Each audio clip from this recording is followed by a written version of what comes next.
Hi అండి. బీబీకా మక్బరా మహారాష్ట్రలోని ఔరంగాబాద్ లో ఉన్న ఒక సమాధి మందిరం అండి. ఇది ఆగ్రాలోని తాజ్మహల్ ని పోలి ఉంటుందండి.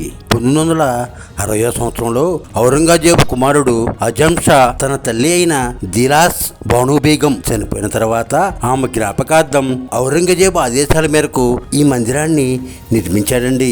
ఈ కట్టడం నిర్మాణానికి పూర్వం ఇక్కడ దిలాస్ బాను బేగం సమాధి మాత్రమే ఉండేదండి.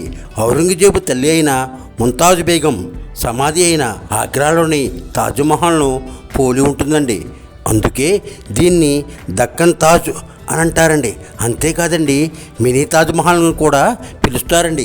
ఈ కట్టడం నిర్మాణం కోసం జైపూర్ సమీపంలో ఉన్న గనుల నుంచి తెల్లని పాలరాతిని తెప్పించి తాజ్మహల్కు పోటీగా అంతటి అద్భుత మందిరాన్ని నిర్మించాలనుకున్నా నిర్మించలేకపోయారంటండి. లోపలండి చాలా చాలా అందంగా ఉంటుందండి.